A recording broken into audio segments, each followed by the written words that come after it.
수연 씨, 내가 틀렸었네. 교수님의 미약한 목소리가 제 등 뒤에서 들려왔습니다. 제가 교수님을 부축한 채 어둠 속 숲길을 헤쳐나가고 있을 때였어요. 가시덤불이 제 팔을 핥히고 차가운 바람이 얼굴을 때렸지만 저는 멈출 수 없었습니다. 뒤에서 들려오는 추격자들의 목소리가 점점 가까워지고 있었거든요. 이쪽으로 갔을 거야. 빨리 와. 교수님의 몸은 생각보다 가벼웠지만 파킨슨병으로 떨리는 그분의 손이 제 어깨를 움켜쥘 때마다 제 마음은 무거워졌습니다. 우리는 과연 이 어둠을 뚫고 안전한 곳에 도달할 수 있을까요? 여러분, 제가 이런 선택을 하게 된 이유가 궁금하시죠? 그런데 이야기 시작하기 전에 혹시 구독과 좋아요 눌러주셨나요? 여러분의 작은 관심 하나하나가 제게는 정말 큰 힘이 되거든요. 제1부 새로운 만남 마이너스 차가운 벽과 따뜻한 마음 40분 1장 김수연의 삶. 안녕하세요. 저는 김수연입니다. 올해로 52살, 평생을 환자들을 돌보며 살아온 전문 간병인이죠. 제 인생은 결코 평탄하지 않았습니다. 25세 남편을 잃고 혼자서 딸 하나를 키워야 했거든요. 남편이 교통사고로 세상을 떠났을 때 저는 막막했습니다. 갓 태어난 딸과 함께 남겨진 현실 앞에서 저는 무너질 뻔했어요. 하지만 그 작은 생명을 지켜야 한다는 책임감이 저를 일으켜 세웠습니다. 엄마가 꼭 지켜줄게. 엄마가 너만은 잘 키워줄게. 신생아실 유리창 너머로 딸을 바라보며 저는 다짐했습니다. 첫 직장은 대학병원 간병인이었습니다. 당시만 해도 간병인에 대한 인식이 좋지 않았어요. 단순히 몸만 돌봐주는 사람 정도로 여겨졌죠. 하지만 저는 달랐습니다. 환자 한 분 한 분을 내 가족처럼 여기며 정성껏 돌봤어요. 밤새 고열에 시달리는 할머니의 이마에 차가운 수건을 올려드리고 혼자 계신 할아버지께 말동무가 되어드리며 때로는 가족보다 더 세심하게 보살폈습니다. 그런 제 모습을 본 환자 가족들은 점점 저를 신뢰하기 시작했어요. 수연 씨가 있으니까 안심이에요. 정말 고마워요. 그런 말씀들이 제게는 큰 힘이 되었습니다. 비록 몸은 힘들어도 마음만큼은 보람으로 가득했어요. 딸 미영이는 제가 밤 근무를 할 때가 많아서 대부분 혼자 지내야 했습니다. 어린 나이에도 엄마의 상황을 이해하는 듯 했어요. 제가 새벽에 집에 돌아오면 작은 쪽지를 남겨두곤 했습니다. 엄마, 오늘도 수고했어요. 저는 숙제 다 하고 잤어요. 사랑해요. 그 쪽지들을 볼 때마다 제 마음은 찡했습니다. 이 아이를 위해서라도 더 열심히 살아야겠다는 다짐을 했어요. 세월이 흐르면서 저는 간병계에서 실력을 인정받게 되었습니다. 특히 중증 환자나 까다로운 환자들도 제게 맡기면 안심할 수 있다는 평판이 났어요. 제가 환자분들과 마음으로 소통하려고 노력했기 때문이었습니다. 어떤 환자든 처음에는 낯선 간병인을 경계하기 마련입니다. 특히 교육 수준이 높거나 사회적 지위가 있던 분들일수록 더욱 그랬어요. 하지만 저는 그런 벽을 허무는 것에 자신이 있었습니다. 인내심을 갖고 기다리는 것, 그리고 진심으로 그분들을 이해하려고 노력하는 것. 그것이 제 비결이었어요. 2장 박 교수와의 첫 만남. 박 교수님 댁에 처음 갈 때만 해도 저는 긴장됐습니다. 유명한 의대 교수셨던 분이라는 얘기를 들었거든요. 대형 병원 내과 과장을 역임하시고 수많은 논문을 발표하신 의학계의 권위자셨어요. 2층짜리 고급 주택이었습니다. 정원도 넓고 실내 인테리어도 고급스러웠어요. 저 같은 사람이 들어가도 되는 곳인가 싶을 정도였습니다. 간병인이 벌써 왔나? 문을 열어주신 교수님의 첫 인상은 차가웠습니다. 60대 후반의 연세에도 불구하고 눈빛은 날카로웠어요. 파킨슨병 초기 진단을 받으셨다고 했지만 아직 정신은 또렷하셨습니다. 안녕하세요. 김수연입니다. 앞으로 교수님을 돌보게 돼. 잠깐. 교수님께서 제 말을 끊으셨습니다. 나는 간병인이 필요하다고 한 적 없어. 아들 녀석이 멋대로 정한 거야. 첫 만남부터 곤란했습니다. 교수님은 제가 오는 것 자체를 달가워하지 않으셨어요. 교수님, 저는 그냥 조금만 도와드리려고 왔어요. 불편하시면 언제든지. 불편하긴 뭐가 불편해. 내가 아직 정신도 멀쩡하고 몸도 멀쩡해. 간병인이 왜 필요하다는 거야? 교수님의 목소리에는 자존심이 상한 기색이 역력했습니다. 평생을 남들을 치료해주던 의사가 이제는 남의 도움을 받아야 한다는 현실을 받아들이기 힘드셨을 거예요. 네, 알겠습니다. 그럼 제가 조심스럽게 지켜보면서 정말 필요할 때만 도와드릴게요. 지켜본다는 게 뭐야? 나를 감시한다는 거야? 교수님의 예민한 반응에 저는 당황했습니다. 다른 환자분들보다 훨씬 까다로우실 것 같았어요. 그날 저녁 교수님께서는 저를 서재로 부르셨습니다. 책으로 가득한 서재에는 각종 의학 서적과 클래식 음반들이 정리되어 있었어요. 뭐라고 했지? 김수연입니다. 김수연 씨. 솔직히 말하겠어. 나는 간병인이 싫어. 특히 나를 불쌍하게 보는 시선이 제일 싫고. 교수님의 솔직한 말씀에 저는 오히려 마음이 놓였습니다. 적어도 속마음을 털어놓으시는 거니까요. 교수님, 저는 교수님을 불쌍하게 보지 않아요. 다만 제가 도울 수 있는 일이 있다면 돕고 싶을 뿐이에요. 도움. 그런 말 하지 마. 나는 도움받고 싶지 않아. 그렇게 첫날은 서로 어색한 분위기로 끝났습니다. 3장 시행착오의 나날들. 다음 날부터 시작된 일상은 매일이 전쟁 같았습니다. 교수님은 제가 하는 모든 일에 간섭하셨어요. 아침에 약을 준비해드리면 이 약은 식전에 먹는 거야. 식후가 아니라 하시고 식사를 준비해드리면 염분이 너무 많아. 파킨슨병 환자는 나트륨 섭취를 줄여야 해 하시며 지적하셨습니다. 교수님, 그럼 어떻게 해드릴까요? 그러니까 간병인이 필요 없다고 했잖아. 너는 의학 지식이 있어? 파킨슨병에 대해 알고 있어? 저는 그날 밤 집에 가서 파킨슨병에 대해 공부하기 시작했습니다. 인터넷을 뒤지고 도서관에서 관련 서적을 빌려 읽었어요. 딸 미영이가 의아해할 정도였습니다. 엄마, 왜 갑자기 공부해? 시험 봐야 해? 응, 엄마가 더 잘하려고. 미영이는 고개를 갸웃했지만 제가 열심히 공부하는 모습을 지켜봤어요. 며칠 후 저는 교수님께 조심스럽게 말씀드렸습니다. 교수님, 파킨슨병 환자분들께 도움이 되는 운동법이 있다고 하던데요. 운동? 무슨 운동? 간단한 스트레칭이나 균형 운동이요. 근육의 경직을 완화하는 데 도움이 된다고. 교수님께서는 저를 의외라는 표정으로 보셨습니다. 너 공부했구나. 네, 조금이요. 교수님을 더 잘 도와드리고 싶어서요. 그날 처음으로 교수님의 얼굴에 미묘한 변화가 있었습니다. 여전히 표정은 딱딱하셨지만 전보다는 덜 차가우셨어요. 그래. 그런 것도 알고 있군. 사장 작은 변화들. 일주일이 지나면서 저는 교수님의 생활 패턴을 파악하기 시작했습니다. 아침 7시에 기상하셔서 간단한 스트레칭을 하시고 아침 식사 후에는 신문을 보시는 것이 일과였어요. 오후에는 서재에서 책을 읽거나 클래식 음악을 들으셨습니다. 특히 클래식 음악을 좋아하신다는 것을 알게 되었어요. 바흐, 모차르트, 베토벤. 교수님의 취향은 고전적이었습니다. 교수님, 음악 취향이 정말 좋으시네요. 음악을 아나? 잘은 모르지만 바흐 좋아하시는 것 같아서요. 교수님께서는 약간 놀란 표정을 지으셨습니다. 바흐를 알아? 골드베르크 변주곡. 정말 아름답더라고요. 그 순간 교수님의 눈빛이 달라졌습니다. 처음으로 관심을 보이시는 표정이었어요. 골드베르크 변주곡을 알아? 어떻게?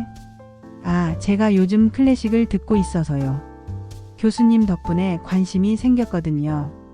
내 덕분에? 네, 교수님이 들으시는 음악이 너무 좋아서 저도 찾아 들어봤어요.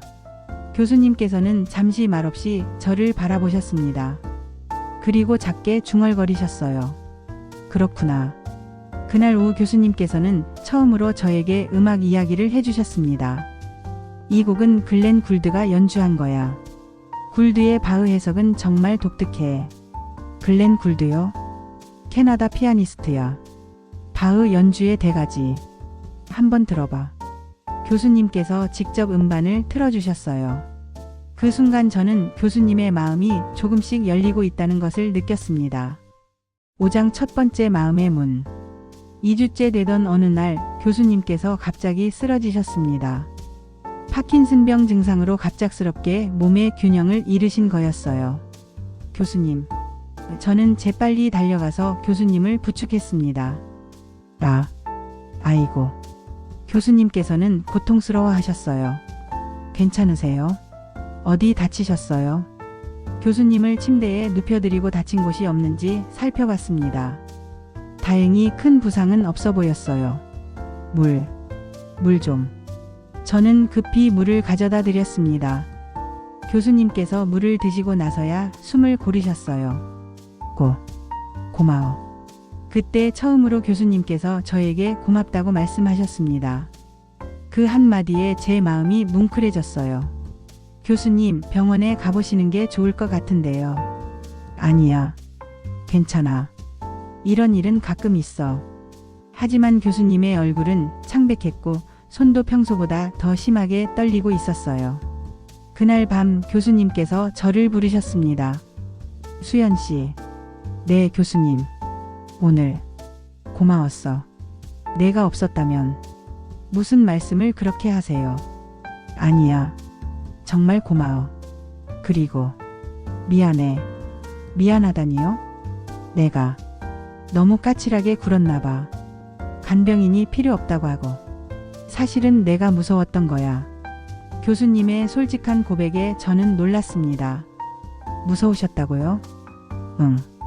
내가 남의 도움을 받아야 한다는 게, 내가 더 이상 예전의 나가 아니라는 게 무서웠어.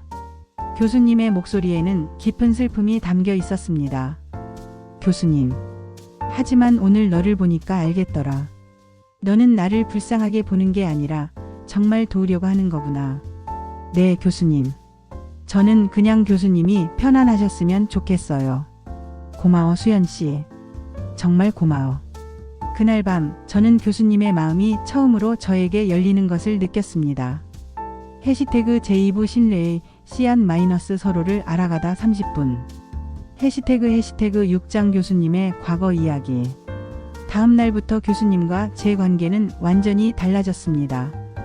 교수님께서는 더 이상 제가 하는 일에 트집을 잡지 않으셨어요. 오히려 감사 인사를 자주 하셨습니다.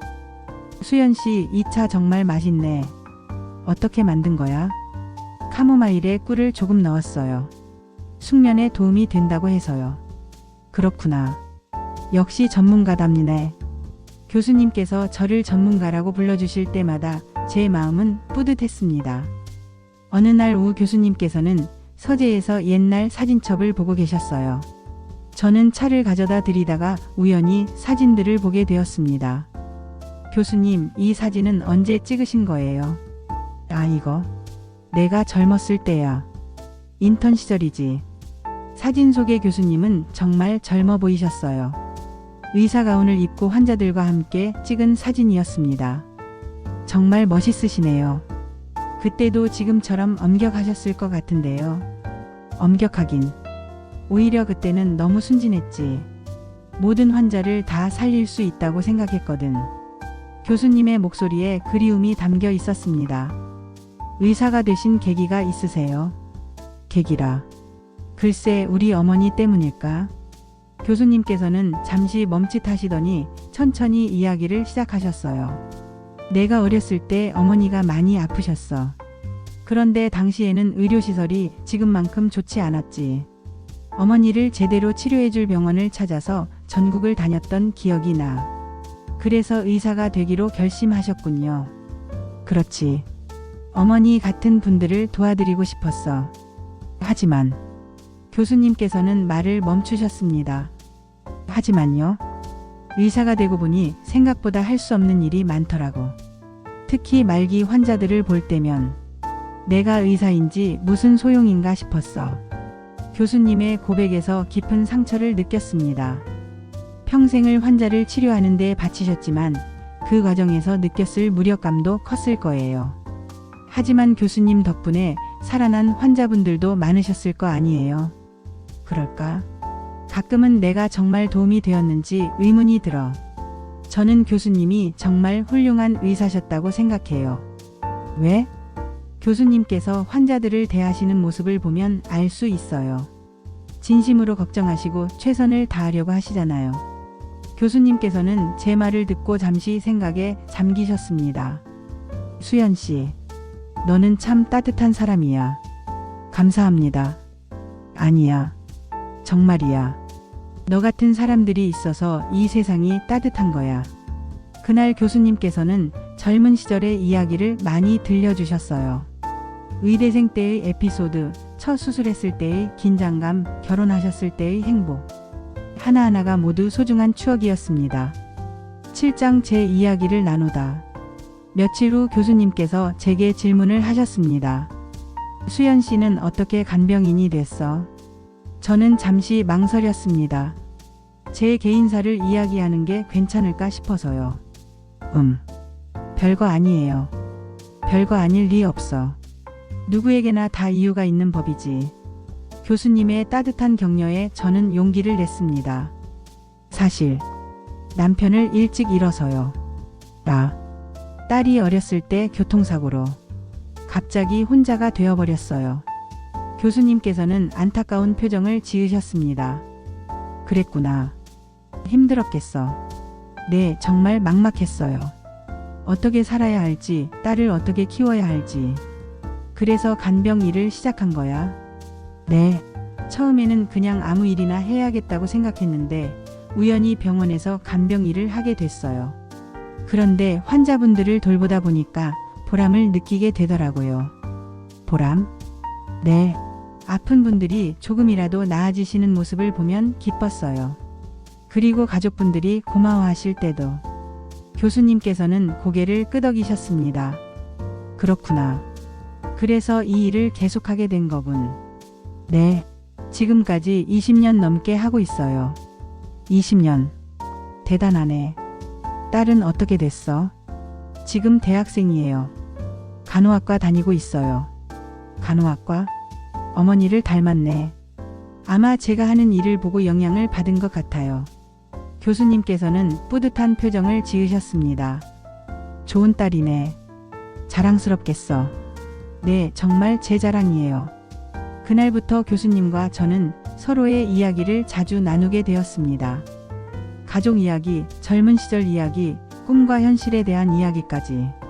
마치 오랜 친구처럼 편안하게 대화할 수 있었어요.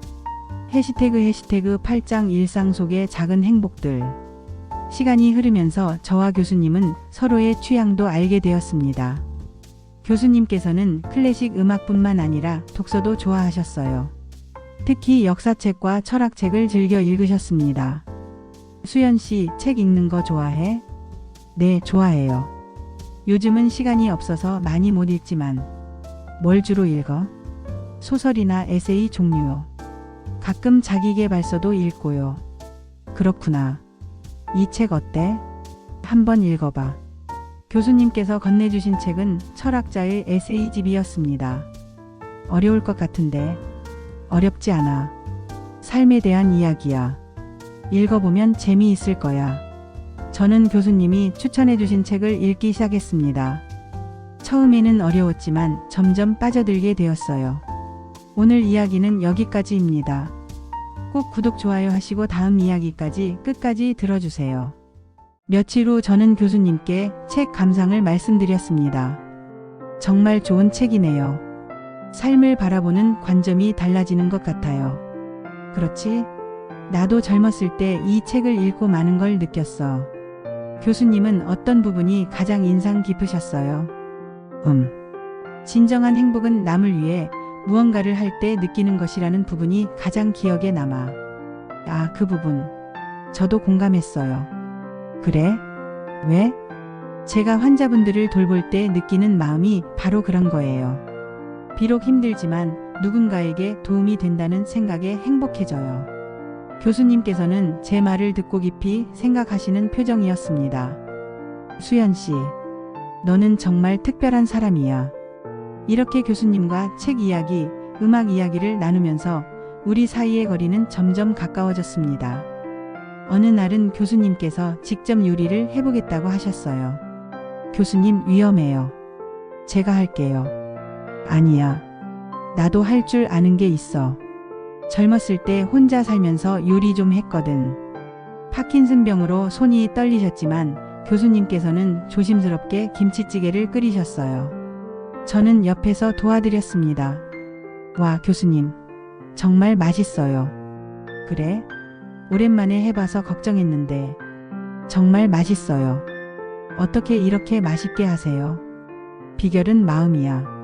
마음을 담아서 만들면 맛있어져. 그날의 김치찌개 맛을 저는 평생 잊을 수 없을 것 같습니다.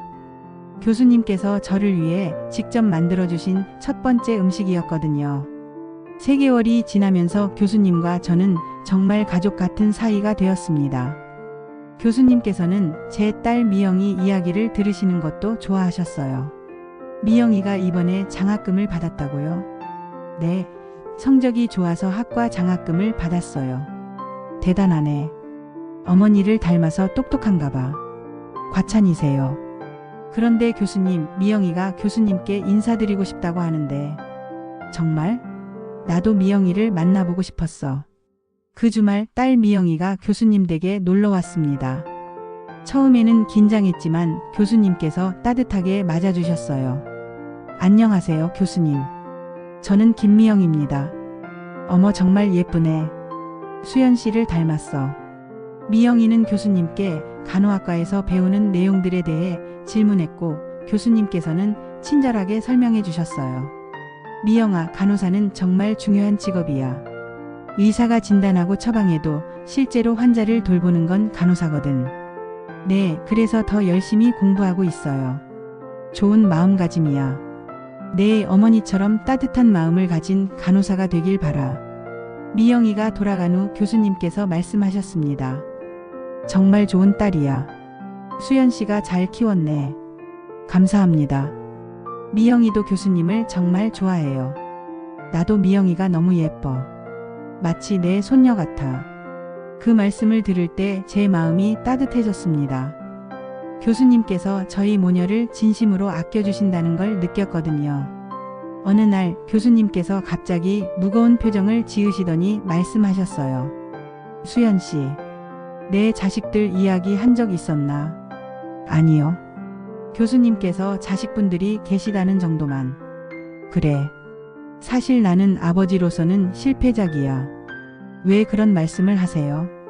교수님께서는 깊은 한숨을 쉬셨습니다. 내가 너무 일에만 몰두했어. 아이들이 어렸을 때도 병원 일 때문에 집에 거의 없었지. 그래도 가족을 위해서 열심히 하신 거 아니에요? 그렇게 생각했는데 아이들은 그렇게 받아들이지 않았나 봐. 교수님의 목소리에 깊은 후회가 담겨 있었습니다. 큰아들은 의사가 됐어. 나처럼 내과 의사지. 하지만 우리는 잘 대화하지 못해. 왜요? 내가 너무 엄격했나 봐. 아들이 의대생일 때도 계속 공부하라고만 했거든. 격려나 칭찬은 별로 안 했어. 지금이라도 늦지 않았을 거예요. 그럴까? 이제 아들도 중년이 됐는데. 게다가 요즘은 연락도 잘 안 해. 교수님께서는 쓸쓸한 표정을 지으셨습니다. 딸은 약사야. 똑똑한 아이지. 하지만 이 아이도 나와는 거리가 있어. 딸분도 연락을 안 하시나요? 가끔 하지. 하지만 형식적인 안부 정도야. 진짜 마음을 나누는 대화는 아니야. 막내 아들은요? 막내는 해외에 있어. 의료기기 사업을 한다고 하더라. 이 아이는 아예 연락도 안 해. 교수님의 가족 이야기를 들으면서 저는 마음이 아팠습니다. 평생을 환자들을 위해 헌신하신 분이 정작 자신의 가족과는 소원한 관계라니. 교수님, 자식분들도 교수님을 사랑하실 거예요. 다만 표현을 잘 못하시는 걸 수도. 그럴까? 아니면 내가 너무 늦은 걸까? 늦은 건 없어요. 지금이라도 마음을 열고 다가가시면. 교수님께서는 제 말을 듣고 잠시 생각에 잠기셨습니다. 수연 씨, 너는 정말 따뜻한 사람이야. 미영이가 복이 많은 아이야. 교수님도 좋은 아버지세요. 지금은 깨닫지 못하셔도 자식분들이 언젠가는 교수님의 마음을 알게 될 거예요. 교수님과 함께 지낸 지 반년이 넘어가면서 저희는 서로에게 없어서는 안 될 존재가 되었습니다. 매일의 루틴도 자연스럽게 자리 잡았어요. 아침 7시 교수님께서 기상하시면 저는 따뜻한 물을 끓여 세안할 수 있도록 준비해 드렸습니다. 파킨슨병으로 손이 떨리시지만 교수님께서는 가능한 한 혼자서 하려고 노력하셨어요. 수연 씨, 내가 느려도 기다려줘. 혼자서 해보고 싶어. 네, 교수님.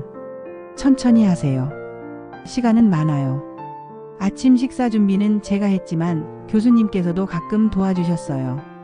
달걀 프라이를 뒤집거나 토스트를 굽는 간단한 일들이었지만 함께 한다는 것 자체가 의미 있었습니다.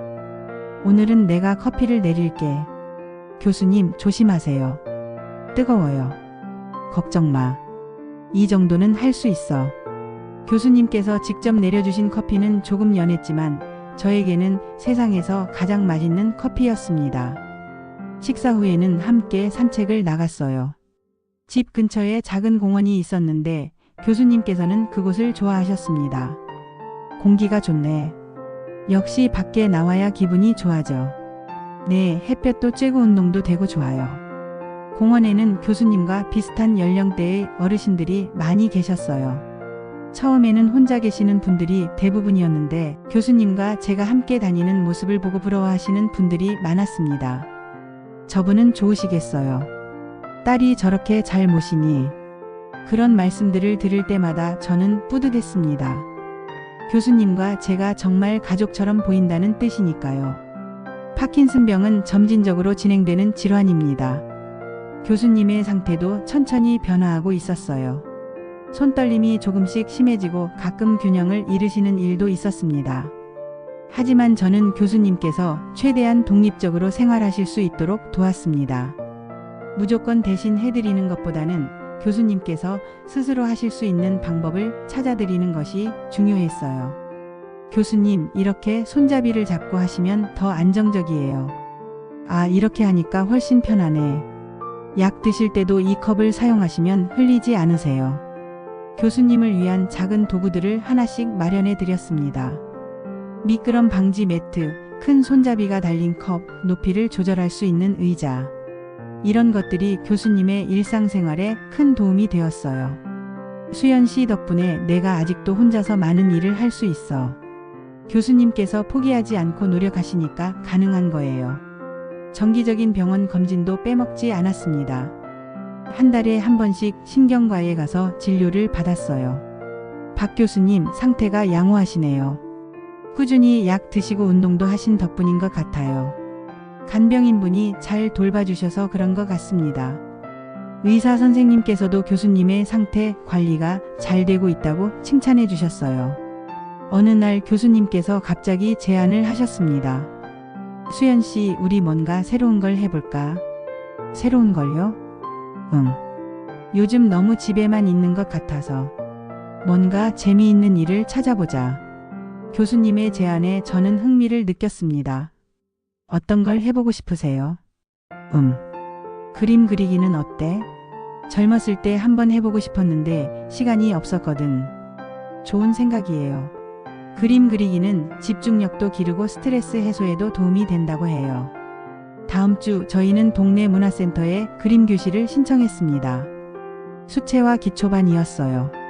첫 수업날 교수님께서는 조금 긴장하셨습니다. 내가 잘할 수 있을까? 손도 떨리는데. 괜찮아요, 교수님. 재미있게 해보는 거예요. 선생님께서는 파킨슨병이 있으시다는 걸 미리 알고 계셨고 교수님께 특별히 신경 써주셨어요. 교수님, 손이 떨리셔도 괜찮습니다. 그림에는 정답이 없어요. 마음대로 그리시면 됩니다. 교수님의 첫 작품은 간단한 풍경화였습니다. 조금 삐뚤빼뚤하긴 했지만 교수님만의 따뜻한 감성이 담겨 있었어요. 어때? 이상하지? 아니에요. 정말 좋아요. 색깔이 너무 예뻐요. 정말? 나도 그림을 그릴 줄 몰랐는데. 교수님께서는 그림 그리기에 푹 빠지셨습니다. 집에서도 연습하시고 완성된 작품들을 벽에 걸어두시기도 했어요. 그림 그리기에 이어서 교수님께서 관심을 보이신 것은 요리였습니다. 수연 씨, 나도 요리 좀 더 배워볼까? 교수님께서 요리를 배우고 싶으시다고요? 응. 젊었을 때는 너무 바빠서 제대로 해본 적이 없거든. 지금이라도 배워보고 싶어. 저는 교수님과 함께 간단한 요리부터 시작했습니다. 달걀볶음밥, 김치볶음, 간단한 나물무침까지. 교수님, 이렇게 저어주세요. 너무 센 불에서 하면 타요. 이 정도면 될까? 네, 완벽해요. 교수님께서는 요리할 때 정말 행복해 하셨어요. 비록 손이 떨려서 재료를 흘리시기도 하고 간이 맞지 않을 때도 있었지만 직접 만든 음식을 드실 때의 표정은 정말 만족스러워 보였습니다. 내가 만든 김치볶음밥 어때? 정말 맛있어요. 김치가 잘 볶아져서 고소해요. 그래? 다행이다. 처음 만드는 건데 성공했네. 어느 날은 교수님께서 제게 깜짝 선물을 준비하셨어요. 수연 씨, 오늘은 내가 특별한 걸 만들어 줄게. 뭘 만드시려고요? 비밀이야. 나가서 산책하고 와. 1시간 후 집에 돌아오니 교수님께서 정성스럽게 차린 저녁상이 기다리고 있었습니다. 와, 교수님, 이게 다 뭐예요? 내가 만든 한정식이야. 어떻게 생각해? 상에는 갖가지 나물, 된장찌개, 생선구이까지 정말 다양한 음식이 올라가 있었어요. 정말 대단해요. 언제 이런 걸 다 배우셨어요? 인터넷으로 찾아봤어. 요즘 세상은 좋아. 모르는 건 다 찾아볼 수 있으니까. 그날 저녁은 정말 특별했습니다. 교수님께서 직접 만들어주신 음식들은 맛도 좋았지만 그보다도 교수님의 마음이 담겨 있어서 더욱 감동적이었어요. 어느 날 교수님께서 제안하셨습니다. 수연 씨, 우리 어디 여행 가볼까? 여행이요? 응. 내가 젊었을 때 가보고 싶었던 곳이 있어. 혹시 시간 되면 함께 가볼까? 교수님께서 가고 싶어 하신 곳은 경주였습니다. 역사를 좋아하시는 교수님께서는 예전부터 경주 여행을 꿈꿔오셨다고 하더라고요. 하지만 교수님 몸이 불편하실 텐데. 걱정 마. 무리하지 않고 천천히 다니면 돼. 중요한 건 함께 가는 거야. 저희는 1박 2일로 경주 여행을 계획했습니다. 교수님의 상태를 고려해서 휠체어도 준비하고 가까운 거리에 있는 관광지들만 선택했어요. 첫날 불국사에 갔습니다. 교수님께서는 오랜만에 나온 여행이라 그런지 정말 신나하셨어요. 와, 정말 아름답네. 사진으로만 봤는데 실제로 보니까 훨씬 웅장해. 네, 정말 멋있어요. 교수님, 여기서 사진 찍을까요? 저희는 불국사 앞에서 기념사진을 찍었습니다. 교수님의 얼굴에는 환한 미소가 가득했어요. 수연 씨 덕분에 이런 좋은 곳에 올 수 있어서 정말 고마워. 저도 교수님과 함께여서 더 즐거워요. 둘째 날에는 첨성대와 대릉원을 둘러봤습니다. 교수님께서는 역사에 대해 해박한 지식을 갖고 계셔서 저에게 여러 가지 이야기를 들려주셨어요. 이 첨성대는 신라시대에 만들어진 천문대야. 그 시절에 이런 과학기술이 있었다는 게 정말 놀라워. 교수님께서 설명해 주시니까 더 재미있어요. 여행 마지막 날 저녁 교수님께서 말씀하셨습니다. 수연 씨, 오랜만에 정말 행복한 시간을 보냈어. 고마워. 저도 정말 즐거웠어요. 다음에는 어디로 갈까요? 다음에? 그럼 제주도는 어때? 교수님과의 여행은 저에게도 정말 소중한 추억이 되었습니다. 그런 평화로운 일상이 흔들리기 시작한 것은 교수님의 파킨슨병이 조금씩 진행되면서부터였습니다. 교수님께서는 여전히 정신은 또렷하셨지만 몸의 움직임이 예전보다 둔해지셨어요. 어느 날 갑자기 큰아들이 찾아왔습니다. 박진우 대학병원 내과 과장이라고 했어요. 아버지를 닮아서인지 키도 크고 인상도 날카로웠습니다. 아버지, 안녕하세요. 진우야. 갑자기 웬일이야? 그냥. 아버지 안부가 궁금해서요. 하지만 진우 씨의 표정에는 진심 어린 걱정보다는 다른 무언가가 있어 보였습니다. 저는 인사를 드리고 자리를 비켜드렸어요. 안녕하세요. 저는 교수님을 모시고 있는 김수연입니다. 아, 그렇구나. 간병인 분이시네요. 진우 씨는 저를 대충 흘러보더니 시큰둥한 표정을 지었습니다.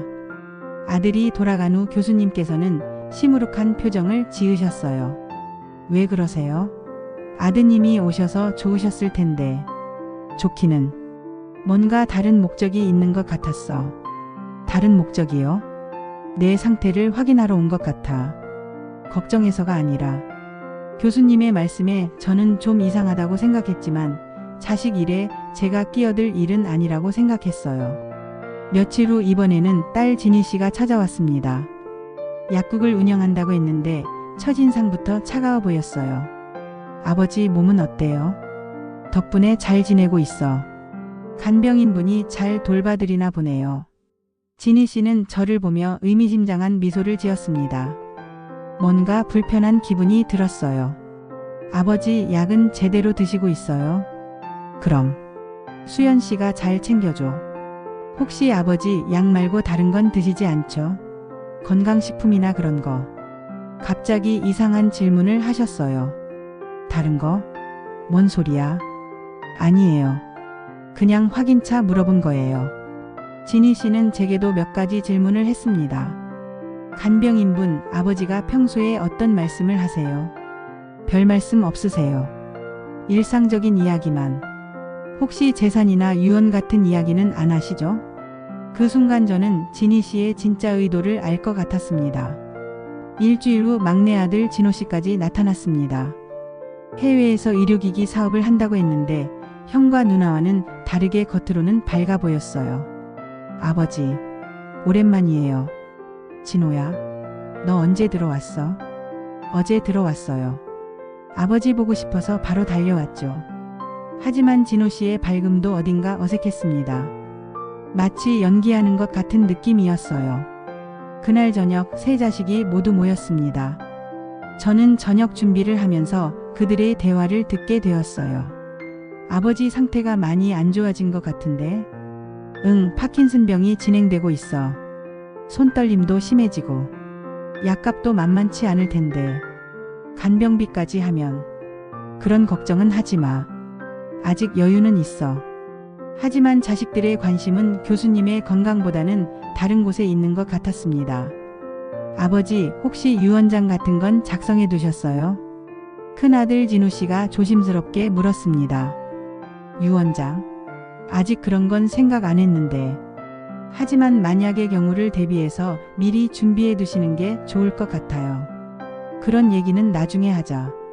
나는 아직 죽을 생각 없어. 교수님께서는 불쾌한 표정을 지으셨습니다. 자식들이 돌아간 후 교수님께서는 평소와 다르게 침울해 보이셨어요. 수연 씨, 내 자식들이 이상하지 않았어?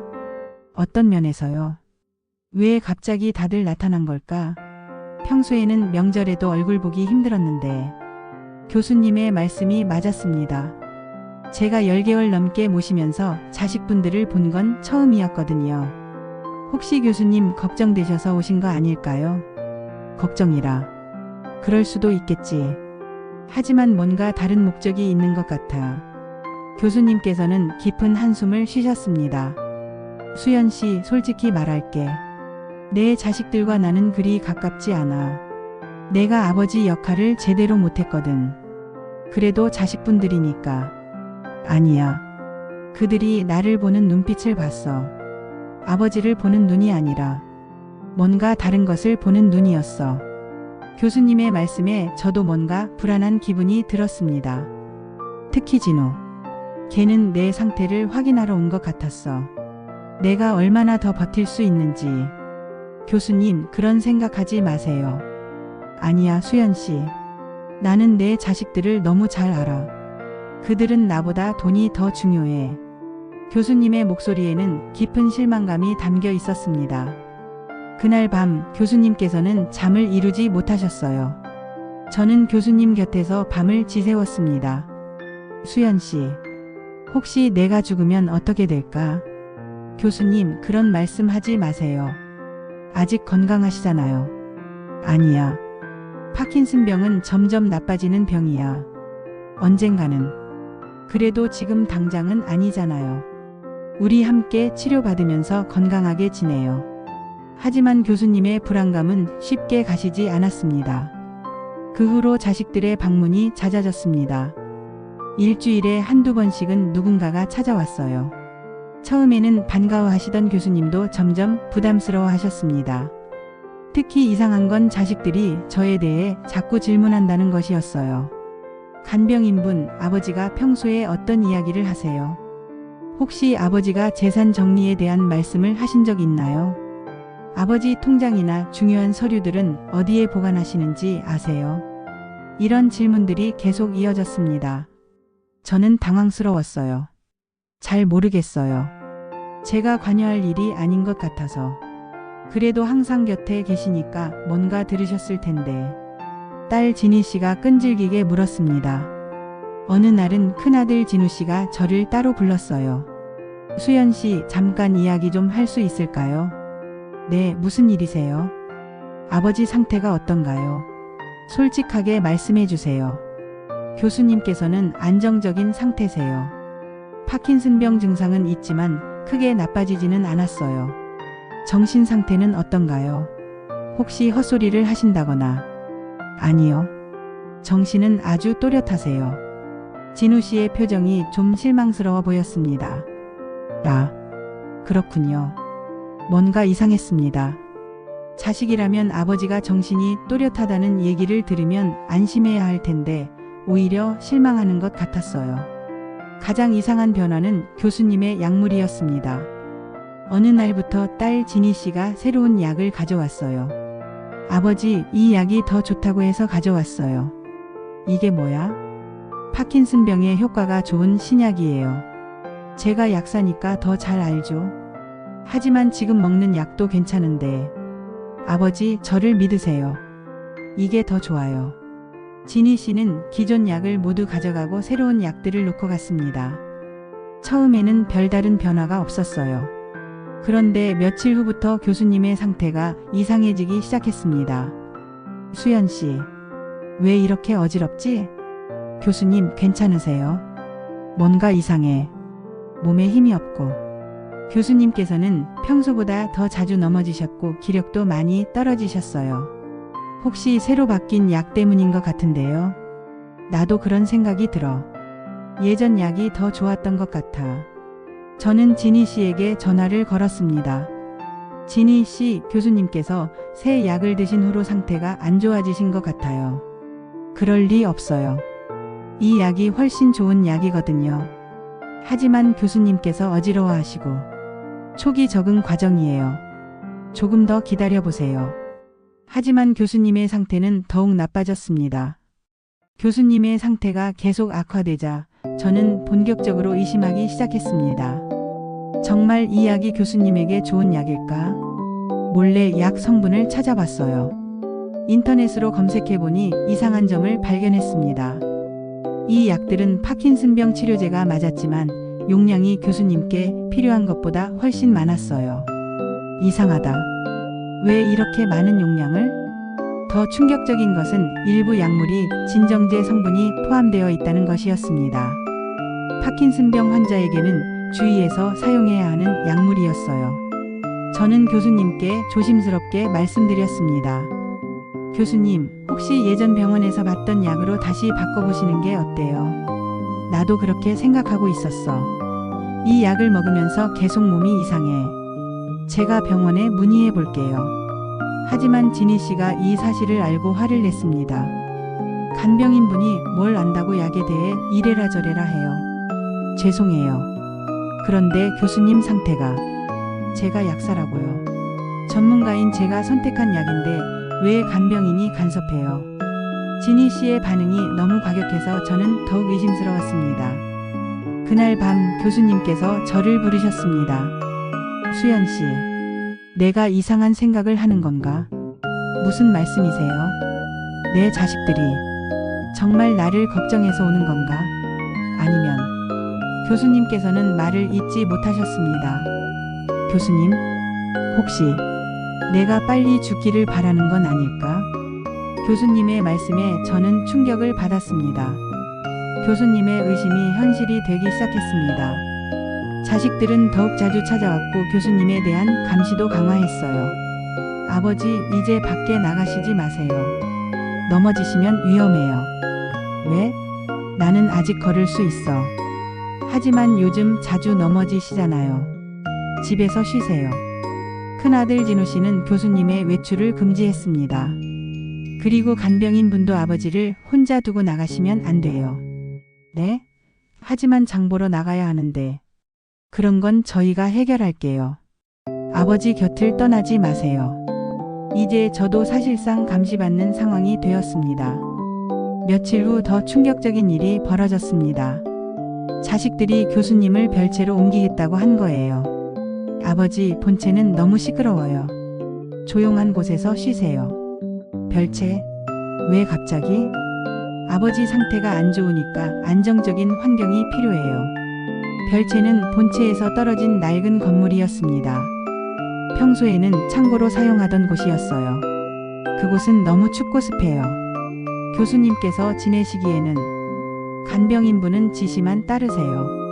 의료적 판단은 저희가 할게요. 진우 씨가 단호하게 말했습니다.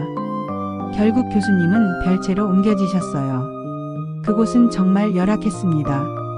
창문은 작고 난방도 제대로 안 되고 습기까지 많았어요. 수연 씨, 왜 나를 이런 곳에? 교수님의 목소리에는 절망감이 담겨 있었습니다. 별채로 옮겨진 후 교수님에 대한 통제는 더욱 심해졌습니다. 자식들은 번갈아가며 와서 교수님을 감시했어요. 간병인분, 아버지가 뭔 말씀을 하시는지 다 보고하세요. 혹시 이상한 행동을 하시면 즉시 연락하세요. 외부인과는 절대 접촉하지 마세요. 저는 점점 숨이 막혔습니다. 교수님도 마찬가지였어요. 수연 씨, 나는 죄수가 된 건가? 교수님, 내 집에서 내가 감옥에 갇혀 있는 기분이야. 더 심각한 것은 교수님의 건강이 급속도로 나빠지고 있다는 것이었습니다. 새로운 약물의 영향인지 아니면 환경 때문인지 모르겠지만 교수님께서는 하루가 다르게 쇠약해지셨어요. 교수님, 병원에 가봐야 할 것 같아요. 아니야. 그들은 내가 병원에 가는 것도 원하지 않을 거야. 실제로 제가 병원 진료를 제안했을 때 자식들은 거부했습니다. 아버지 상태가 안 좋아서 이동하시면 더 위험해요. 집에서 안정을 취하시는 게 최선이에요. 이들의 진짜 의도가 무엇인지 점점 분명해졌습니다. 어느 날 밤 교수님께서 저를 조용히 부르셨습니다. 수연 씨, 가까이 와봐. 네, 교수님. 내가 말하는 걸 잘 들어. 아주 중요한 이야기야. 교수님의 목소리는 평소보다 또렷했습니다. 내 연구실에 금고가 있어. 번호는 427이야. 427요? 그래. 그 안에 중요한 것들이 들어있어. 내가 만약 무슨 일이 생기면, 교수님, 무슨 일이 생긴다는 거예요. 수연 씨, 너만이 내가 믿을 수 있는 사람이야. 약속해줘. 내가 없어도 진실을 밝혀달라고. 교수님, 무슨 말씀인지 모르겠어요. 내 자식들. 그들은 내가 빨리 죽기를 바라고 있어. 아니, 어쩌면 더 적극적으로. 교수님의 말씀에 저는 소름이 끼쳤습니다. 그런 말씀 하지 마세요. 아니야, 수연 씨. 현실을 봐야 해. 그들이 내게 주는 약, 정말 치료용일까? 설마. 그리고 나를 이렇게 격리시킨 이유도 외부의 도움을 받을 수 없게 하려는 거야. 교수님의 분석이 맞는 것 같았습니다. 427. 기억해. 그리고 내가 무슨 일이 생기면 그곳을 확인해봐. 네, 기억할게요. 하지만 교수님, 그런 일은 없을 거예요. 하지만 교수님의 예감은 틀리지 않았습니다. 다음 날 더욱 충격적인 장면을 목격했습니다. 큰아들 진우 씨가 교수님께 서류를 들이밀며 강요하고 있었어요. 아버지, 여기 서명만 하시면 됩니다. 이게 뭔가? 재산 관리를 저희에게 위임하는 서류예요. 아버지 상태가 안 좋으니까 저희가 대신 관리하겠다는. 나는 아직 정신이 멀쩡해. 그런 게 왜 필요해? 아버지, 파킨슨병은 점점 나빠지는 병이에요. 미리 준비해 두시는 게 좋아요. 하지만 교수님께서는 거부하셨습니다. 싫어. 내가 아직 살아있는데 왜 그런 걸 해야 해? 그때 진우 씨의 표정이 변했습니다. 아버지, 고집 부리지 마세요. 이것도 다 아버지를 위한 일이라고요. 위한 일? 누구를 위한 일이야? 나를 위한 거야? 너희를 위한 거야? 당연히 아버지를 위해서죠. 하지만 진우 씨의 목소리에는 진심이 느껴지지 않았습니다. 아버지가 이런 상태로 언제까지 버틸 수 있겠어요? 현실을 인정하세요. 그 순간 저는 더 이상 참을 수 없었습니다. 잠깐만요. 교수님께서 싫다고 하시는데 왜 강요하세요? 간병인분은 빠져주세요. 이건 가족 일이에요.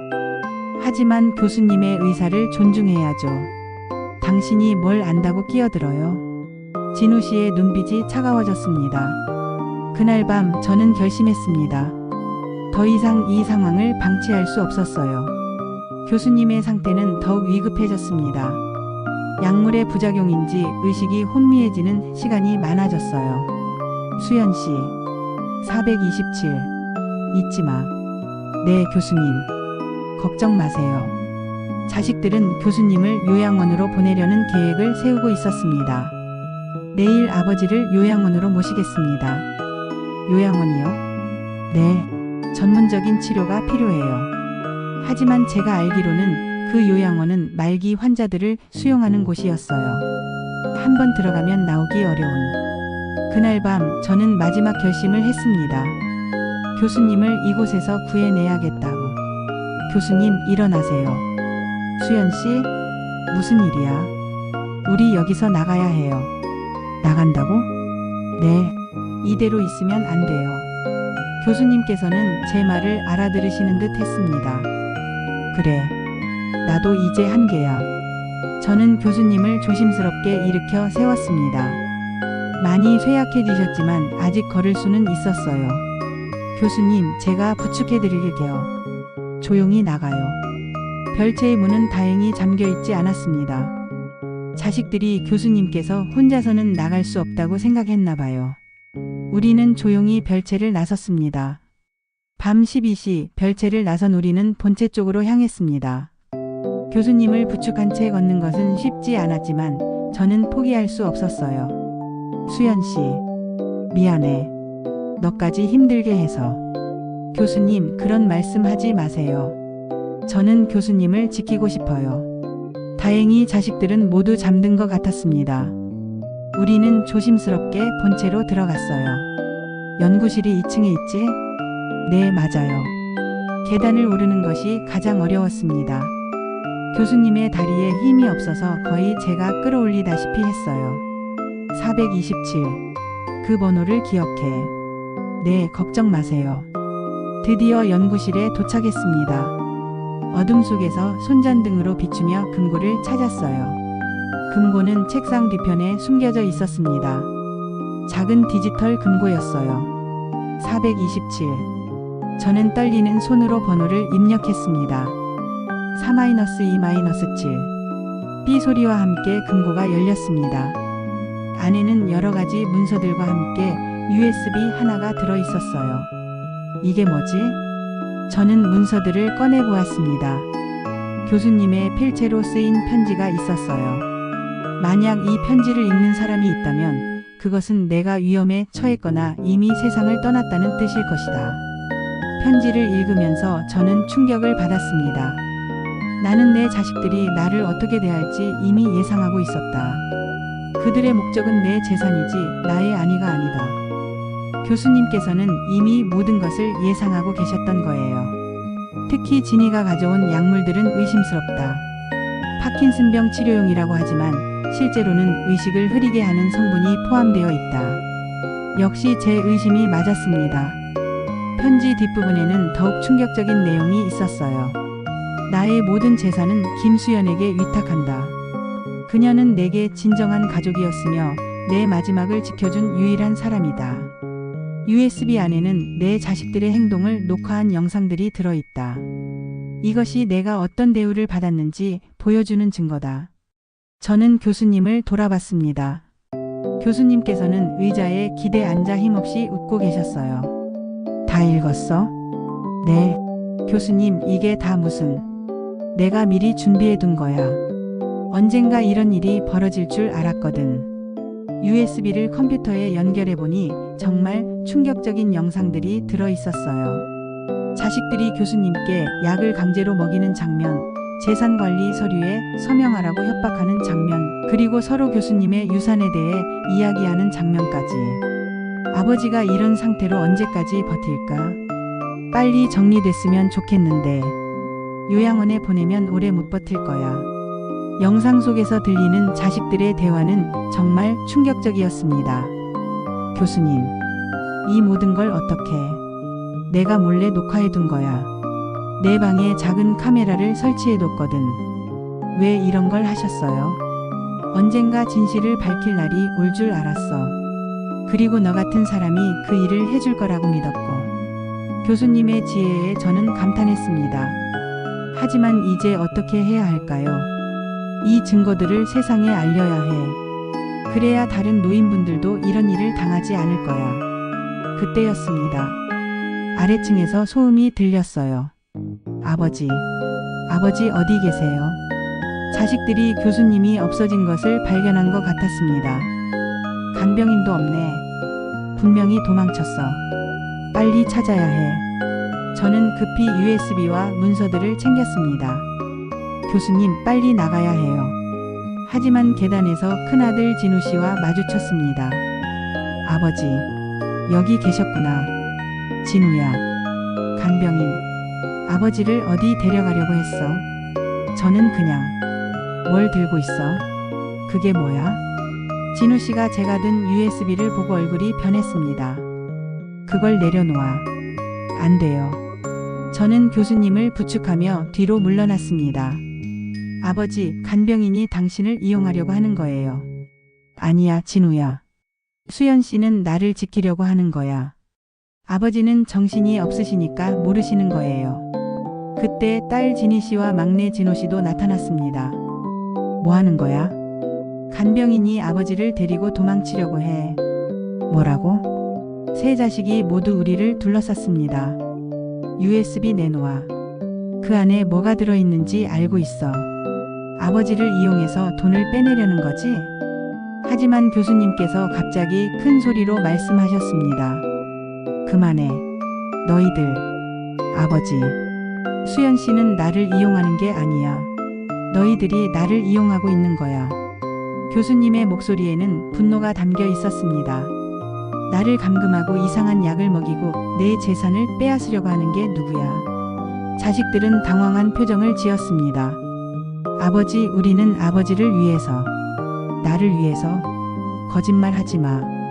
그 순간 저는 기회를 놓치지 않았습니다. 교수님, 어서. 저는 교수님을 부축하며 뒷문으로 향했습니다. 자식들이 뒤쫓아왔지만 저는 필사적으로 뛰었어요. 멈춰. 간병인. 아버지를 놓아. 하지만 저는 멈추지 않았습니다. 교수님의 안전이 가장 중요했어요. 수연 씨. 내가 틀렸었네. 교수님께서 제 등 뒤에서 힘없이 말씀하셨습니다. 무슨 말씀이세요? 내 자식들이 정말 이런 사람들인 줄 몰랐어. 교수님의 목소리에는 깊은 실망감이 담겨 있었습니다. 우리는 어둠 속을 헤쳐나갔습니다. 어디로 가야 할지 몰랐지만 일단 그 집에서 벗어나는 것이 중요했어요. 교수님, 조금만 더 버티세요. 고마워, 수연 씨. 정말 고마워. 1시간쯤 걸었을까요? 저희는 24시간 편의점을 발견했습니다. 교수님, 여기서 잠깐 쉬어요. 편의점 사장님께 사정을 말씀드리니 흔쾌히 도와주셨어요. 어머, 큰일이네요. 경찰에 신고해야겠어요. 아니에요. 아직은. 저는 먼저 USB의 내용을 확인해야 한다고 생각했습니다. 사장님, 혹시 컴퓨터 좀 빌려주실 수 있을까요? 그럼요. USB를 연결해서 영상들을 다시 확인했습니다. 정말 충격적인 내용들이었어요. 자식들이 교수님을 학대하는 장면, 재산을 빼앗으려는 계획을 논의하는 장면, 그리고 교수님을 요양원에 보내서 빨리 죽게 만들려는 음모까지. 이건 정말 범죄예요. 편의점 사장님도 영상을 보고 충격을 받으셨습니다. 이런 자식들이 어디 있어요? 저는 결국 언론에 도움을 요청하기로 했습니다. 탐사보도로 유명한 방송국에 전화를 걸었어요. 여보세요. 혹시 제보를 받으시나요? 네, 어떤 내용인가요? 노인 학대와 관련된 제보입니다. 상세한 내용을 설명하자 기자분이 관심을 보였습니다. 지금 어디 계세요? 저희가 직접 나가겠습니다. 1시간 후 젊은 기자 2명이 편의점으로 찾아왔습니다. 안녕하세요. KBS 탐사보도팀 김 기자입니다.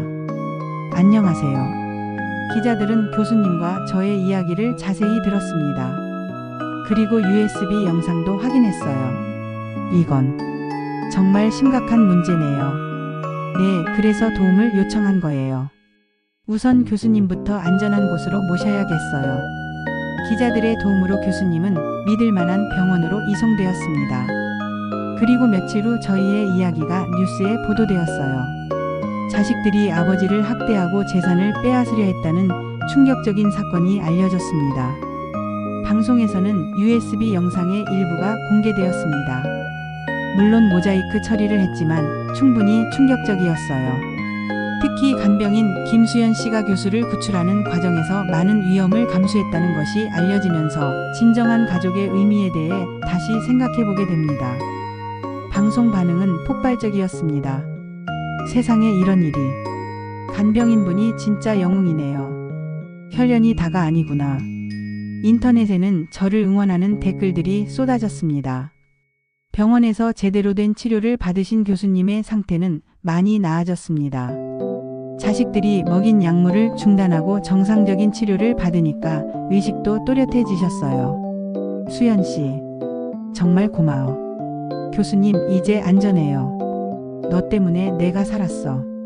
너 없었다면. 교수님께서는 제 손을 꼭 잡으셨습니다.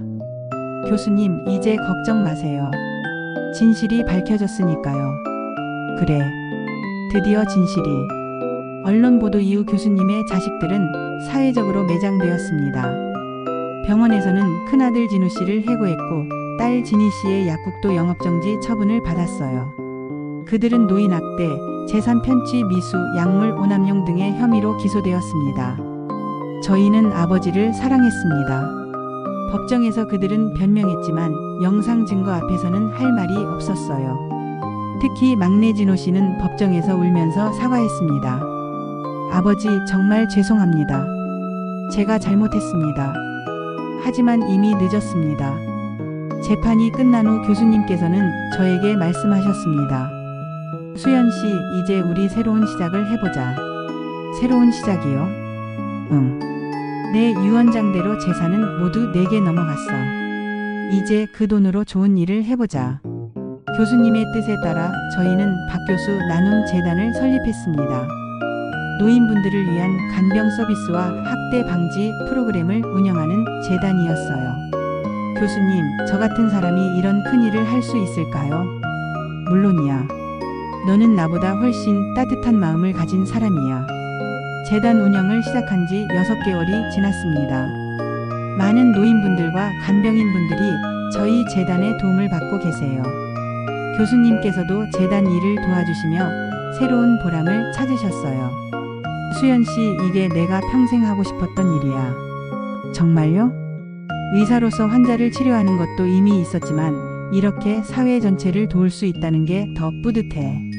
어느 날 딸 미영이가 저희를 찾아왔습니다. 엄마, 정말 대단해요. 뭐가? 엄마가 하시는 일이요. 저도 나중에 간호사가 되면 이런 일을 도와드리고 싶어요. 미영이의 말에 교수님께서 웃으셨습니다. 좋은 딸이야. 어머니를 닮아서. 교수님, 미영이는 저희 딸이나 다름없어요. 그럼 우리는 이미 가족이야. 그날 저녁 교수님께서 말씀하셨습니다. 수연 씨, 내가 처음에 너를 차갑게 대했을 때를 기억해? 네, 기억해요. 그때 너는 포기하지 않고 계속 따뜻하게 대해줬지. 그 덕분에 내 마음이 열릴 수 있었어. 교수님도 점점 마음을 열어주셨잖아요. 그래, 사람은 변할 수 있구나. 나이가 들어서도. 네, 맞아요.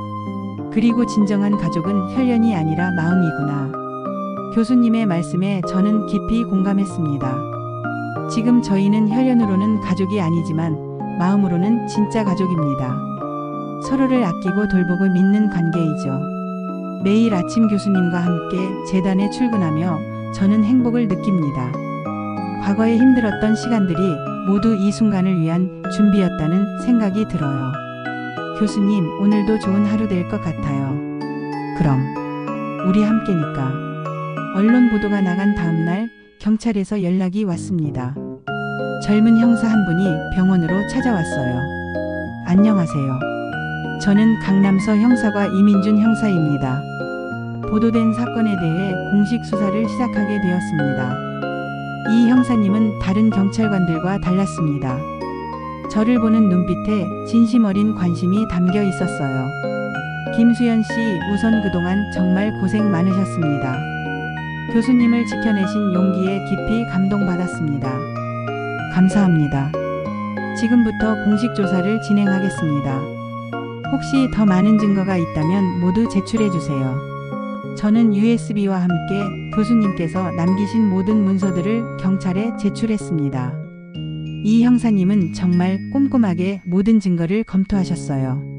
이 영상들 정말 충격적이네요. 이렇게 체계적으로 기록해 두신 교수님도 대단하시고 이를 지켜내신 수연 씨도 정말 용감하십니다. 교수님께서 모든 걸 준비해 두셨어요. 저는 그냥 교수님의 뜻을 따른 것 뿐이에요. 수사가 본격화되면서 교수님의 세 자식들은 긴급 체포되었습니다. 각자 다른 혐의였어요.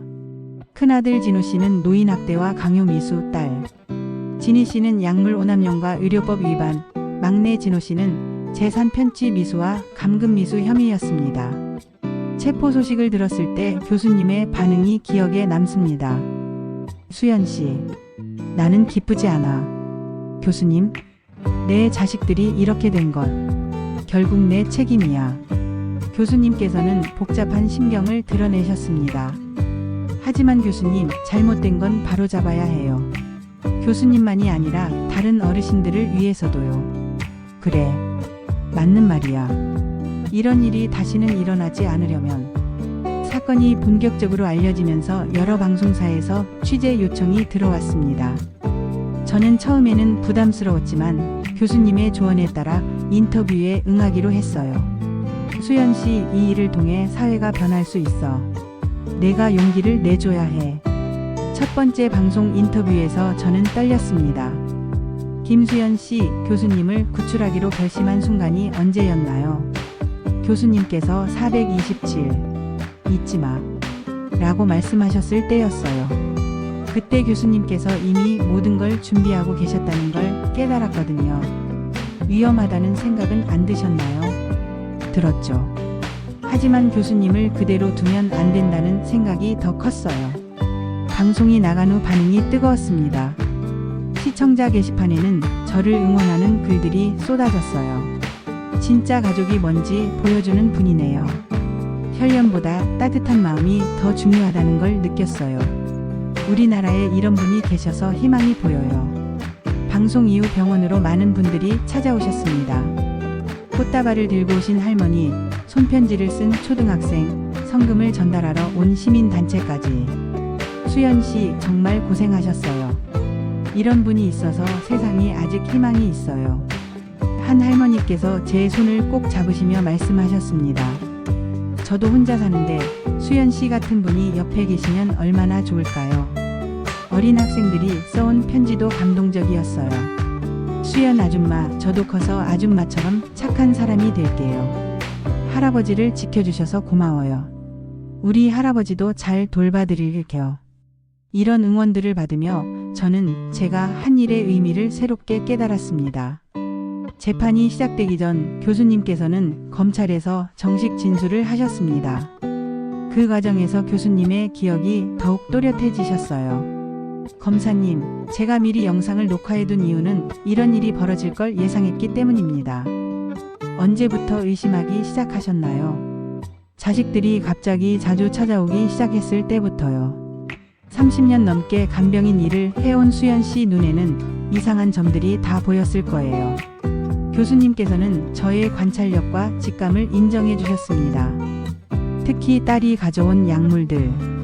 수연 씨가 먼저 의심했어요. 그 덕분에 더 큰 피해를 막을 수 있었습니다. 재판 과정에서 여러 전문가들이 증언에 나섰습니다. 신경과 전문의는 교수님께서 복용하신 약물에 대해 증언했어요. 환자에게 처방된 약물들은 파킨슨병 치료제가 맞지만 용량이 과다했고 일부는 진정제 성분이 과하게 포함되어 있었습니다. 이는 의식을 혼미하게 만들려는 의도로 보입니다. 심리학자는 노인학대의 심각성에 대해 설명했습니다.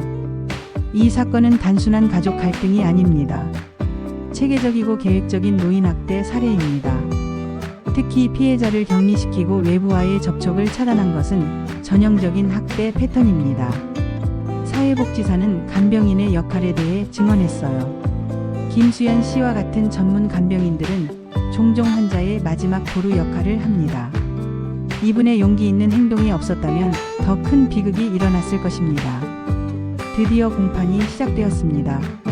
서울중앙지법 대법정에는 많은 기자들과 시민들이 몰렸어요. 이 사건에 대한 사회적 관심이 얼마나 큰지를 보여주는 광경이었습니다. 교수님의 세 자식들은 각각 다른 변호사를 선임했어요. 그들은 법정에 나왔을 때 초라한 모습이었습니다. 한때 사회적으로 성공한 사람들이었지만 이제는 죄인의 자리에 앉아 있었어요. 검사는 공소사실을 읽어 내려갔습니다.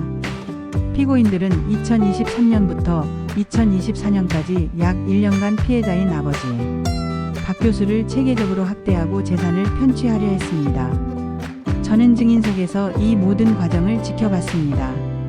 교수님께서는 제 옆에 앉아 계셨어요. 큰아들 진우 씨의 변호사가 먼저 변론을 시작했습니다. 피고인은 아버지를 사랑하는 아들입니다. 다만 아버지의 병세가 악화되면서 최선의 치료를 위해 노력한 것뿐입니다. 하지만 검사가 영상 증거를 제시하자 변호사의 변론은 힘을 잃었어요. 진희 씨의 변호사는 다른 전략을 썼습니다. 피고인은 약사로서 전문 지식을 바탕으로 아버지에게 더 좋은 약을 제공하려 했습니다. 악의가 있었던 것은 아닙니다. 하지만 전문의의 증언이 이를 반박했어요. 해당 약물들은 환자의 상태를 고려할 때 적절하지 않은 처방이었습니다. 막내 진호 씨는 가장 극단적인 변명을 했습니다. 모든 것은 간병인이 조작한 것입니다. 아버지를 이용해서 재산을 빼앗으려는 계획이었습니다. 이 말을 들었을 때 법정 안이 술렁거렸어요. 너무나 뻔뻔한 거짓말이었거든요. 제가 증인으로 법정에 섰을 때는 정말 떨렸습니다. 수백 명의 시선이 저에게 집중되었어요. 증인, 피고인들의 주장에 대해 어떻게 생각하십니까? 검사가 질문했습니다. 저는 교수님의 재산에 관심이 없었습니다. 저는 단지 교수님이 편안하셨으면 하는 마음뿐이었어요. 그럼 왜 교수님과 함께 탈출하셨나요? 교수님께서 위험에 처해 계셨기 때문입니다. 약물의 부작용으로 의식이 혼미해지셨고 자식분들은 더 심한 조치를 계획하고 있었어요. 피고인 측 변호사가 반대 신문을 했습니다.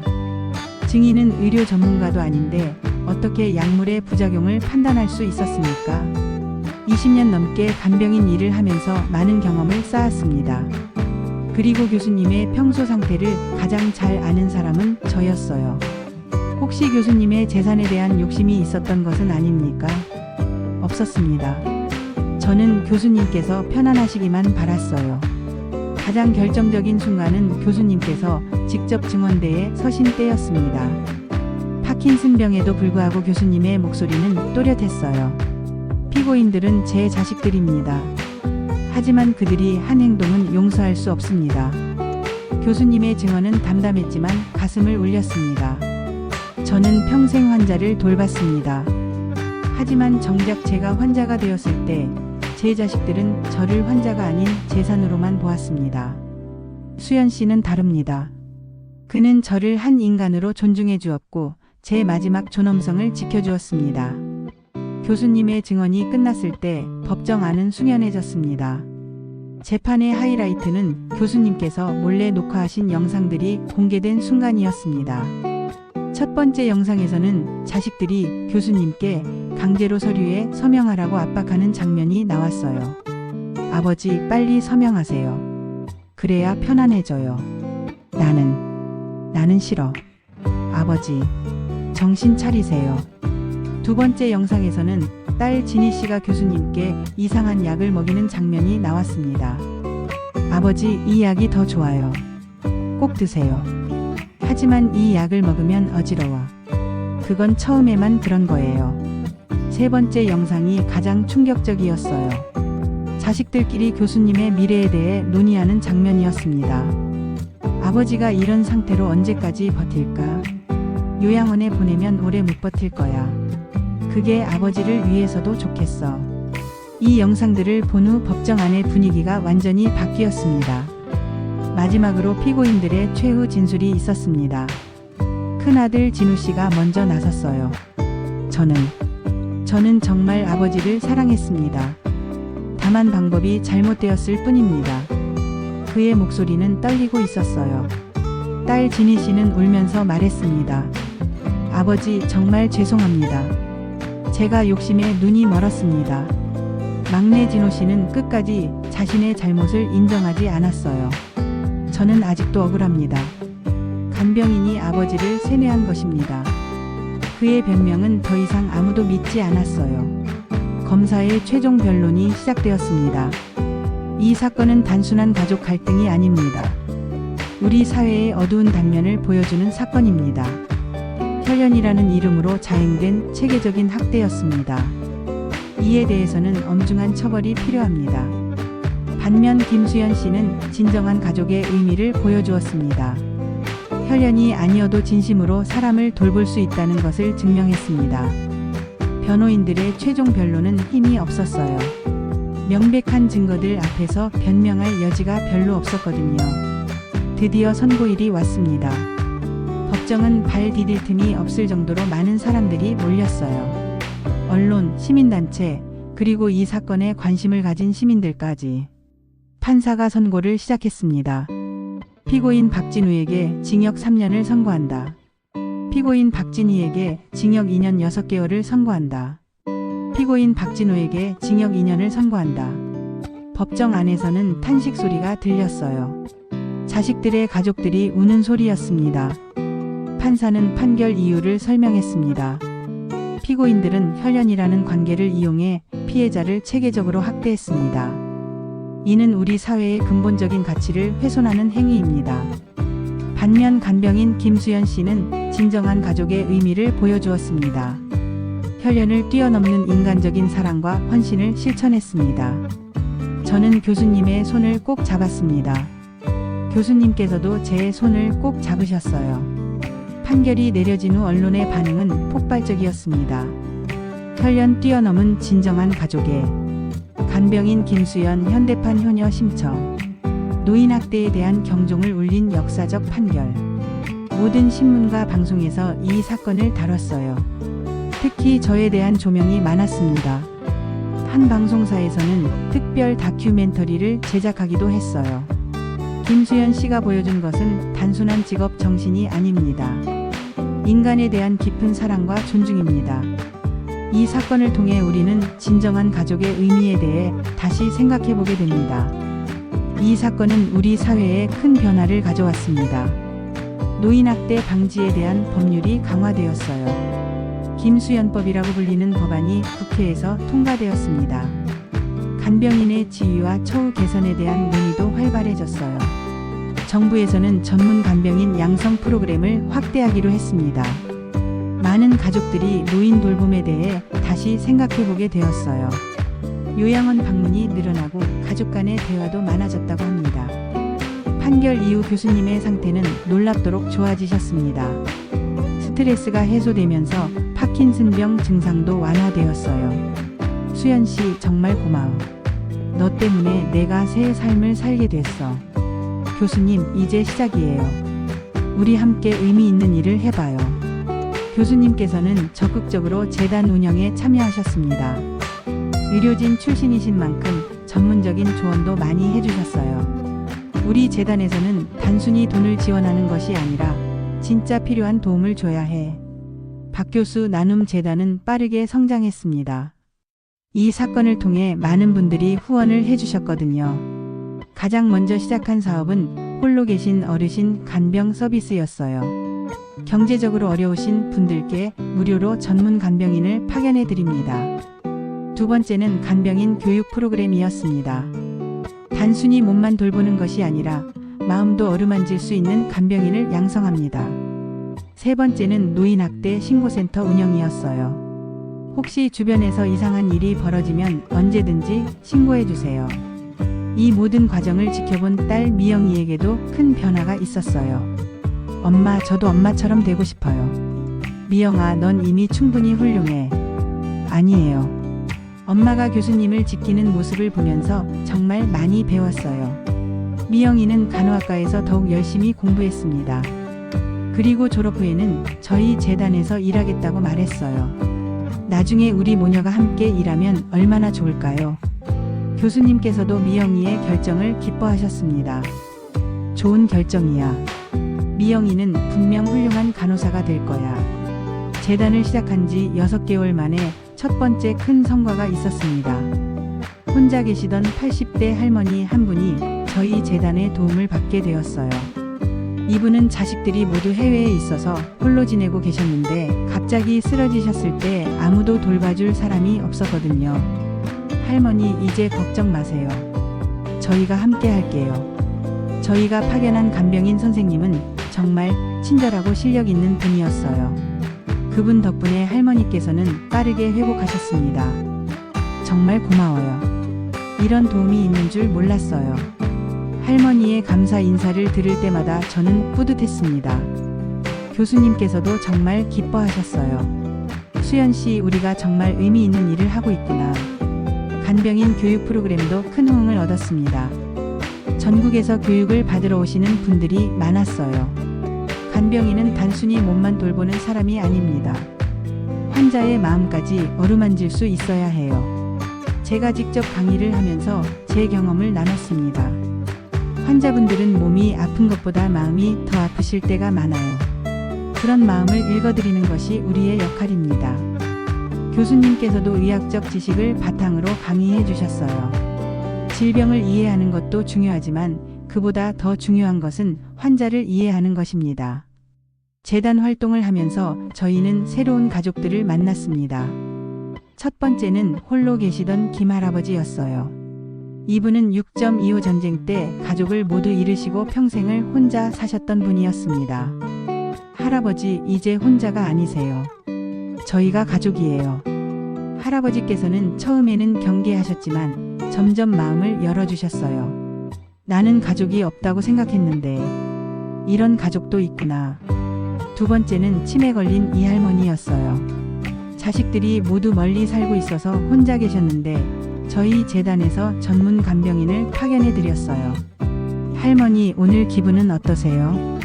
할머니께서는 치매 때문에 저희를 기억하지 못하셨지만 따뜻한 돌봄을 받으시면서 조금씩 안정을 찾아가셨어요. 세 번째는 젊은 간병인 선생님들이었습니다. 저희 교육 프로그램을 받고 새롭게 출발하는 분들이었어요. 선생님, 저도 선생님처럼 환자분들을 진심으로 돌볼 수 있을까요? 물론이에요. 마음만 있으면 충분해요. 이렇게 하나둘씩 새로운 가족들이 늘어나면서 저희의 큰 가족이 만들어졌습니다. 어느 날 교수님께서 새로운 제안을 하셨습니다. 수연 씨, 우리 간병인 학교를 만들어 볼까?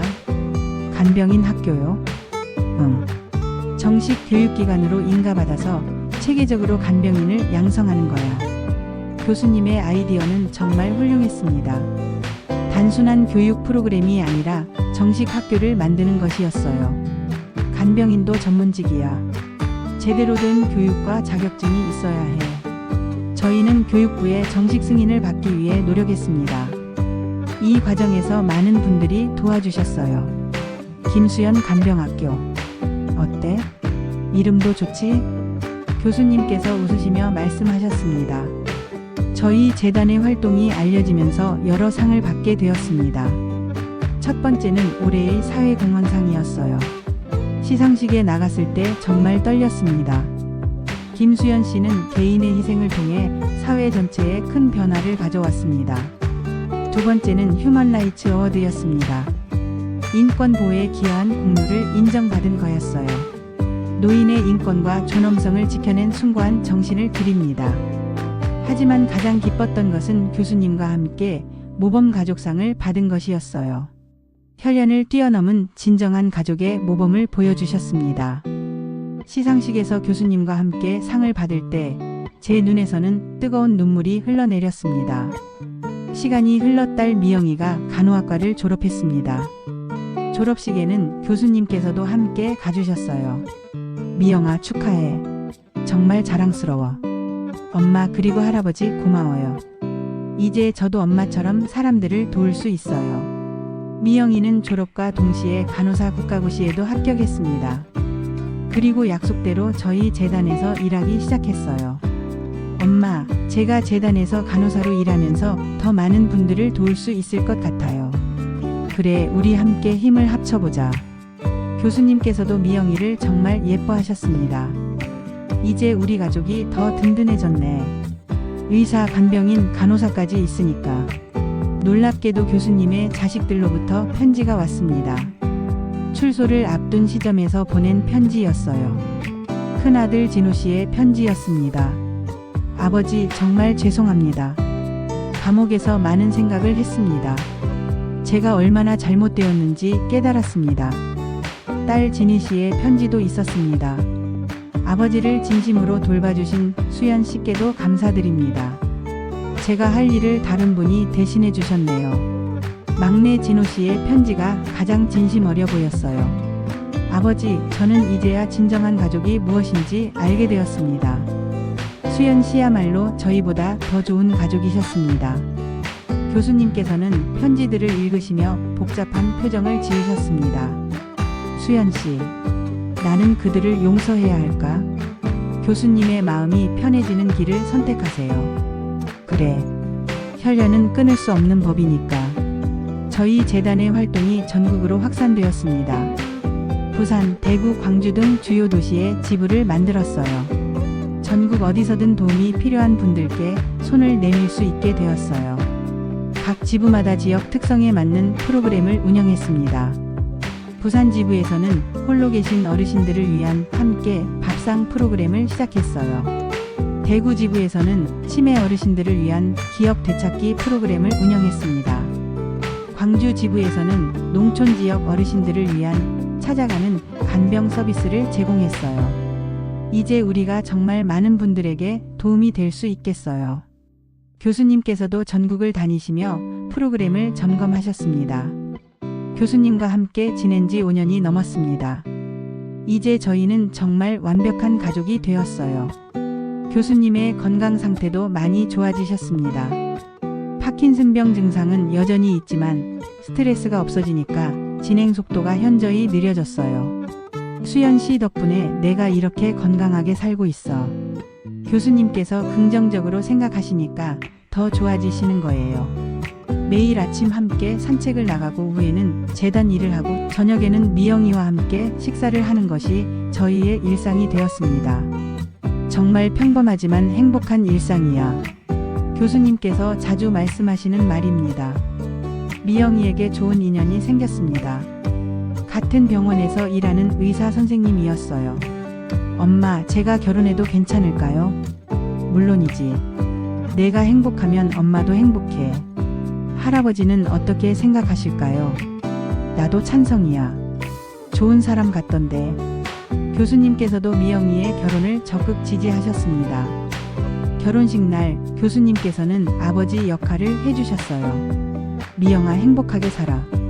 할아버지가 항상 지켜봐 줄게. 할아버지 고마워요. 저도 할아버지를 평생 모실게요. 결혼식에서 가족 사진을 찍을 때 저희는 정말 완벽한 가족처럼 보였습니다. 1년 후 미영이가 아이를 낳았습니다. 귀여운 손자였어요. 할머니, 할아버지, 우리 아기 보세요.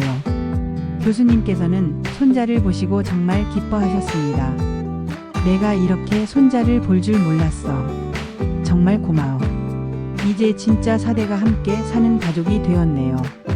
아기의 이름은 지호였습니다. 지혜롭고 좋다는 뜻이었어요. 지호야, 할아버지가 많이 사랑해줄게. 교수님께서는 손자를 위해 자장가도 불러주시고 그림책도 읽어주셨어요. 어느 날 교수님께서 저를 부르셨습니다. 수연씨, 이제 진짜 유언장을 써야겠어. 교수님, 아직 그런 생각하지 마세요. 아니야. 언젠가는 해야 할 일이야. 그리고 이번에는 내 진심을 담은 유언장을 쓰고 싶어.